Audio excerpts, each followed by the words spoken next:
The Bank of Canada held rates last week, 2.25, no change. That's not the number you should care about right now. The number that decides what happens to your mortgage, your home, whether you can afford to stay in the house this summer is $1,100. A couple came to me a few weeks ago. They bought in the West End back in 2021.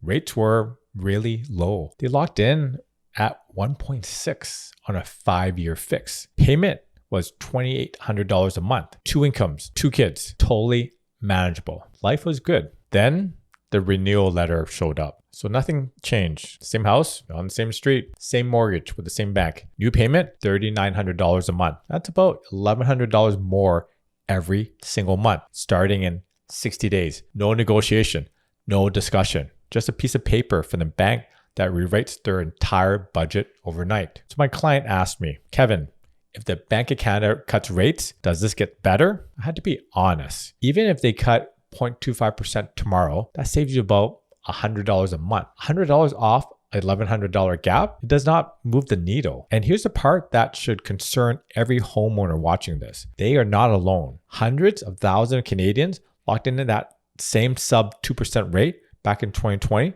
and 2021. Those 5-year terms are all coming due right now.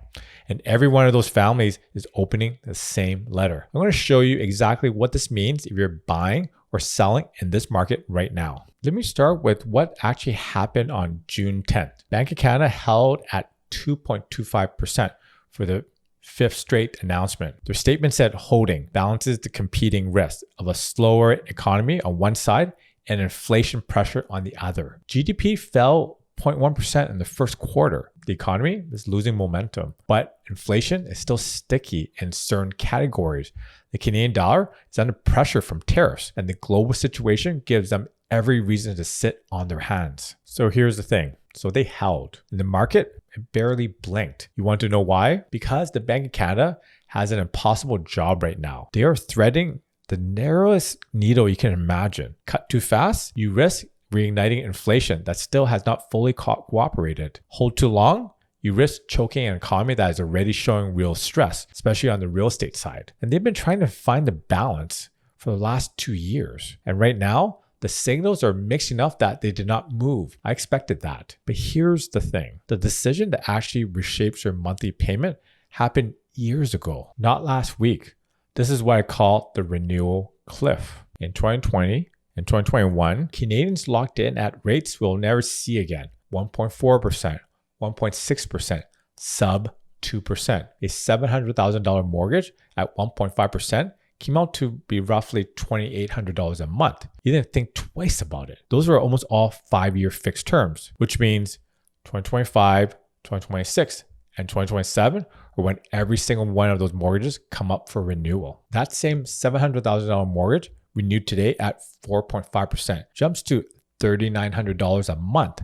That's over $1,000 more per month on that same house. And you haven't changed the neighborhood. Nothing changed. And nothing changed except for the number on the renewal notice. Now, let me walk you through what happens if the Bank of Canada does cut at the next announcement on July 15th. So let's say they cut 0.25%. That brings our overnight rate from 2.25 to 2%. Your renewal rate might drop from 4.5% to roughly 4.25%, assuming you go variable. On a $700,000 mortgage, that saves you about $100 a month. That's it. $100 off and over $1,000 gap. You're still paying $1,000 more per month than you were 5 years ago on the same house. And this is not a small group of people dealing with this. Over 1 million Canadian mortgages are coming up for renewal in 2026 alone, according to CMHC. Massive chunk of those are right here in the GTA. Some homeowners prepared for this. Their incomes grew. They saved. They planned ahead. They absorbed the increase and keep going. But a significant number of families cannot absorb over $1,000 more per month on top of everything else that has gone up over the last 5 years. I'm talking about groceries, that's up. Insurance, that's up as well. Property taxes, they increased those as well. Childcare costs are up. All of it is hitting the same time as this renewal notice. If you're getting value from this breakdown, if you want more real estate content with real numbers, hit subscribe. I want to hit 1,700 subs, and your subscribe will help me keep on making videos just like this. That payment shock It's sudden. It's unavoidable. And for many homeowners, there's no easy exit. This is the single biggest driver of forced sales, power sales, and pricing pressure in the GTA right now. Not the Bank of Canada, the renewal cliff. If you own a home right now and have been holding off on selling, waiting for the market to come back to you, I understand that impulse completely. The logic feels sound. Rates come down,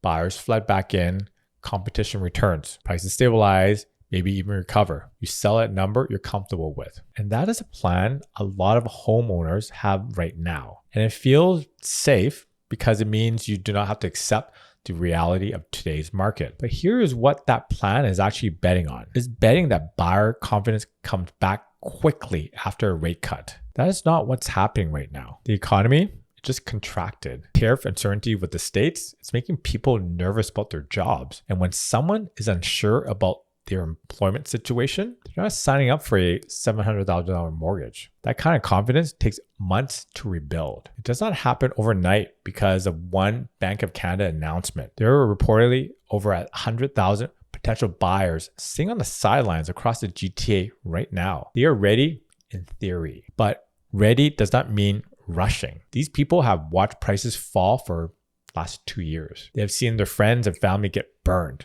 Their confidence is rebuilding slowly, but month by month, and not overnight, and definitely not because of a single rate announcement. So if you're a seller banking on the summer recovery, the current market does not support that expectation. The conditions are not there. Let's flip it to the other side. Now, if you're a buyer, everything I just described is actually working in your favor. You have sellers who are motivated, sellers who need to sell, power sales from homeowners who cannot make the new payments, investors who bought in 2021 thought they would rent the unit out and are now bleeding $1,000 to $1,500 a month in negative cash flow because rents dropped and the rates jumped. And those people, they need to move the properties. And unlike 2021, when buyers had zero leverage, right now you have all the leverage. That creates opportunity that flat out did not exist 18 months ago. And here's how I would approach this market if you are buying right now. First, understand that you could be buying something that dips a little more in value over the next 12 months. You have to be okay with that. This is not a market where you buy today and prices jump up tomorrow. But if you're buying a home and you plan to live in the next 5, 7, 10 years, short-term price movement matters far less than the deal you negotiate today. Second, you can be aggressive with your offers. Sellers under pressure will negotiate. This is not 2021 where 15 people are bidding on the same property, unless you have a semi-detached home in the east or west end of Toronto. You have real leverage right now. Use it. Go in strong, go in fast. Make sure your financing is locked in before you start writing offers. Third, you look at pockets where investors got overextended. I'm talking about areas with heavy investor concentration in the 416 and 905. Condo buildings where half the units were bought as rentals. Those are where you'll find the most motivated sellers and the best pricing right now. And just because we're in a buyer's market, this window does not stay open forever. The renewal cliff is a wave. It peaks in 2026 and maybe 2027. And once those renewals work their way through the system, the forced selling pressure, it fades. The urgency from distressed sellers goes away. And the deals, they tighten up.